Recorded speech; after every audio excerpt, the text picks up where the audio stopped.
High বন্ধুরা, কেমন আছো? আজকে আমাদের রেসিপি হবে রুই পোস্ত। তো প্রিয়াঙ্কার শরীরটা আজকে বেশ ভালো নেই, যে কারণে রান্নাটা আজকে আমি করব। দেখা যাক কেমন হচ্ছে, দেখতে থাকো প্রিয়াঙ্কার রান্নাঘর।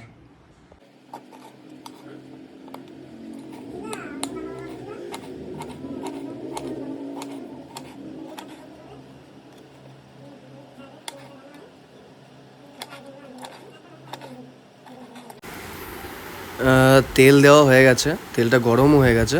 এরপর এতে একটু কালো জিরে দেওয়া হবে।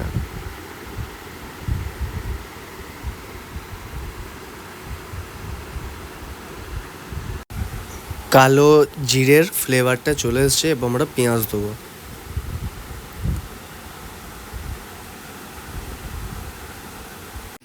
এরপর আমরা আদা রসুনের পেস্টটা দেবো। এরপর আমরা টমেটো দিলাম।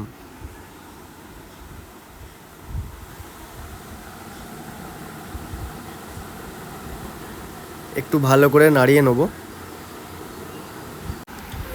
এরপর আমরা লবণটা দেবো স্বাদ মতো। এই যে এরপর আমরা হলুদটা দেবো। এই যে আমাদের মশলাটা হয়ে গেছে, দেখতেই পাচ্ছেন, আর এটা লাগছেও না। তো এরপর আমরা এতে পোস্তটা দিয়ে দেবো।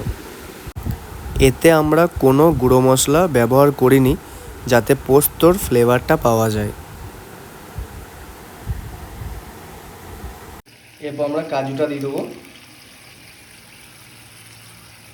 কাজু বাদামের ওটাকে পেস্ট করা হয়েছে। অল্প একটু চিনি দিয়ে দিলাম। টমেটো দেওয়া হয়েছে, তো সেই টক ভাবটা যেন না লাগে, সেই কারণে চিনিটা দেওয়া হলো। মাছটা আমরা আগেই ভেজে নিয়েছিলাম, তো ওটা আপনাদেরকে দেখানো হয়নি। তো মাছটা এরপর আমরা দিয়ে দিলাম।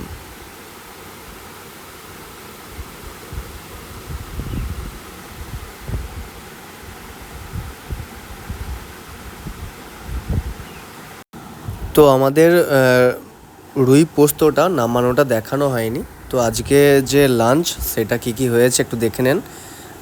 ছাতু হয়েছে, কারেন্ট ছাতু, কুমড়োর তরকারি আর রুই পোস্ত।